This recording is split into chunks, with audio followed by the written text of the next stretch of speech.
Hi, everyone, and welcome back to Brian's Horror Corner, and welcome to this Christmas holiday horror movie review video as part of my current series where I'm taking a look at 10 new Christmas holiday horror movies that I haven't watched or reviewed on my channel before in previous years. So, we're going to kick this thing off with the first one, and that's going to be, as I mentioned in my intro video, three of these 10 movies are going to be via streaming service. Seven of them I have on physical media, but this first one is one of the streaming ones, and that is streaming on Shudder, and that is It's a Wonderful Knife from 2023 here. So that's the one we're going to take a look at today or talk about today that I just watched here as it dropped the other day here on Shudder. So I know it also had a theatrical release for a little bit in a few theaters as well over the last few weeks. So let's just go ahead and get into it. It's a Wonderful Knife is a 2023 American slasher comedy film directed by Tyler McIntyre and written by Michael Kennedy. It's a spin on the 1946 Christmas film It's a Wonderful Life. However, instead of the lead character recognizing his previous good deeds, the character Winnie discovers how many deaths she has prevented in her town. So basically, it opens with Winnie Carruthers saved her town, the idealistic Angel Falls, from a psychotic killer on Christmas Eve 1 year previously. But after wishing she had never been born, she finds herself in an alternative universe in which she doesn't exist, allowing the killer to slaughter once more. So yeah, pretty simple. As far as the cast goes, we have Jane Widdop as Winnie Carruthers, Joel McHale as David Carruthers, Justin Long as Henry Waters, Jess McLeod as Bernie Simon, and Catherine Isabel as Gail Prescott. So that's the setup, the premise, the cast for It's a Wonderful Knife, the Shutter exclusive from 2023 here. Um, so yeah, as far as my review goes, I'm gonna be honest with you right up front. I really didn't like this movie all that much. It just didn't work for me on a variety of levels. But before I get into that, I'll talk about the things that I did like about the movie, the good things about it, because there were some good things, mostly from a visual standpoint, a technical standpoint. So the pros are it's one of the most Christmas decor and atmospheric Christmas movies of any horror like horror slasher, Christmas slasher, or Christmas horror movie that I've seen. I think the Christmas decor and the atmosphere are really good, and they're really wide throughout this movie from beginning to end. You're definitely not going to forget or be confused by what time of the year it is watching this movie or when it takes place. It looks great also in terms of the Christmas and holiday feels and the setting. It really opens as like a you'd swear you were watching a Hallmark movie, quite frankly, one of those Hallmark Christmas movies, at least the opening, the first 10 or 15 minutes or so. Well, maybe not that long, the first 5 minutes or so, the way that they zoom in on the town and stuff and just the look of the town. It's one of those very small, sort of comforting towns that's all decorated for Christmas at every street corner. So yeah, as far as the Christmas vibes, the Christmas atmosphere, the Christmas feels, that's in spades in this movie. So that's one positive I can say. I think the movie overall has really great cinematography and camera work. I really like the overhead shots of the town with all the Christmas lights and the snow and everything. It had a really good look to it. It was really gorgeous to look at it, to watch, really, from a visual standpoint, I thought.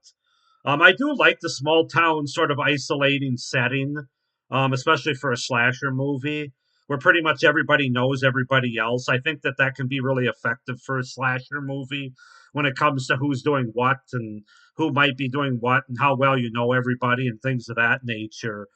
This movie doesn't quite explore it as much as I was hoping, but we'll get into that. There's some decent blood and gore throughout the movie, mostly blood. I mean, you don't have a lot of like guts and gore coming out of people's bodies. It's mostly blood that you see, but it's there for you gore hounds out there. And then finally, I have to say, most of the performances I thought were pretty solid. I thought Jane Widdop and Jess McLeod were both good as sort of the two main female characters, and then Justin Long. I really enjoy him, especially in horror movies, and he has an interesting role in this movie. I don't want to give too much away, but he does a pretty good job, kind of over the top, but he pulls it off. I thought he did really well in this movie, and he was definitely one of the things that kept me engaged in this movie. So So yeah, those are my pros for It's a Wonderful Knife. But now I got to get into the cons and the things that just really didn't work for me and why this movie overall really didn't work for me. Just the whole idea and the premise of the movie, I just felt it. I almost felt like when it was happening or before it was happening, it was already played out and predictable. It was really hard for me to get into it or stay engaged because I knew everything that was going to happen before it actually happens. So it just didn't make for a strong slasher watch, at least not for me. And I don't want to say I had high expectations, but I was looking forward to this slasher movie, which is probably why I was kind of disappointed in it, as you'll find out in this review here. Um, I just don't think they went in the directions they could have gone in. I don't think it was quite as cutting edge as it could have been. Um, I don't think they took the chances or the risks that they could have. It just kind of felt very lazy. Just uninspiring, I guess is the best way to say it. Also, the killer and the kills were quite disappointing, I thought. The killer's wearing this uninspired white angel getup that doesn't really have a look to it. It's just like this blank, like plastic angel mask, I guess you want to say. Not intimidating or scary at all. And I don't think the killer was that intimidating even without the costume. As far as its movement or its sort of its modus operandi or anything. Um, Also, the kills are nothing special. They're just, it's a lot of stab, stab, stab. There's just nothing very unique or interesting about them. Um, Also, getting back to the premise of this movie, every twist or surprise that they try to throw into this movie, for me anyway, it falls flat on its face. I could see that what was coming, like when she unmasked the killer, she does that a couple times in this movie, and there's supposed to be a big kind of moment, and there really wasn't for me. I wasn't surprised at all. And part of it is I really just didn't care that much either, especially by the second reveal.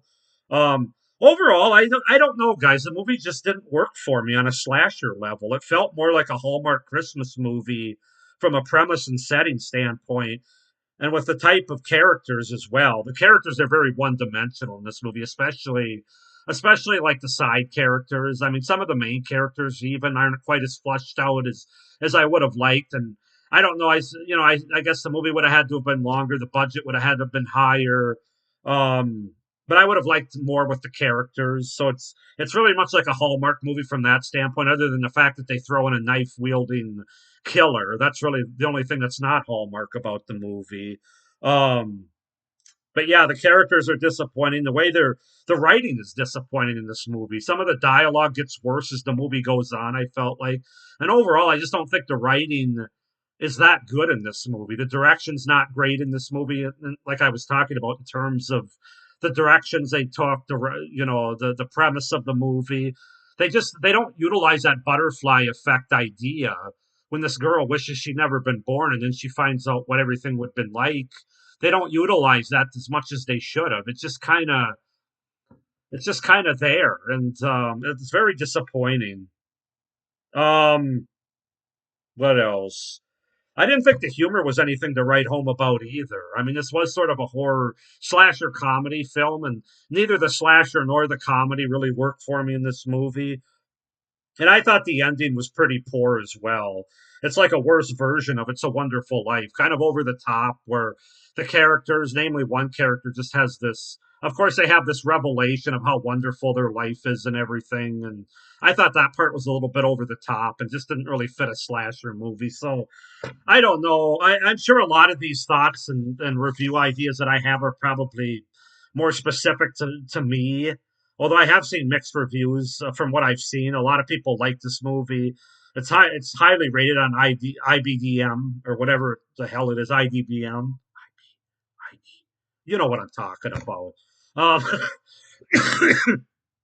And as I said, I was looking forward to it. I knew by the name of the movie that it was going to be some kind of take on It's a Wonderful Life, but I just didn't like the way they did it. I didn't like the direction it went. It just felt almost too plasticky or something to me. It's kind of hard to put my finger on, but I'm going to give this movie a 6 out of 10 from a slasher Christmas slasher horror standpoint. I think, like I said, the cinematography, the performances, are by the main performances are good. It looks good. The Christmas atmosphere and everything is there. But the slasher aspects and the comedy aspects and just the direction and writing aspects of the movie are not there for me. And so I have to say, I can't see myself rushing to watch this movie again. I'm sure it'll be on Shutter for a while, certainly the rest of December, but maybe a year from now I'll revisit it. But yeah, I don't know, guys. That's my review. I mean, if you like this movie, that's great. I mean, I would recommend everybody watch it at least once because everybody has different tastes, and don't take what I'm saying as being the be all end all because it certainly isn't. But it just didn't work for me. I would be curious anybody that's seen it or sees it if they want to comment down below what their thoughts are about the movie, their favorite parts, least favorite parts, why not, all that fun stuff. Please like this video, hit the little notification bell down below so you don't miss any of my upcoming reviews for this series. Please be sure to subscribe to my channel as well so you don't miss the rest of my horror content for this series, but also what I have coming up the first 6 months and beyond of 2024. But yeah, that's my review for It's a Wonderful Knife, my first out of 10 movies, Christmas horror movies, for December 2023 here. So I hope you guys enjoyed this review. I wish I would have enjoyed the movie more, but hey, I hope there's people out there that find more enjoyment in it than I did. And I hope everybody's having a good holiday season. But of course, stay scared. Bye.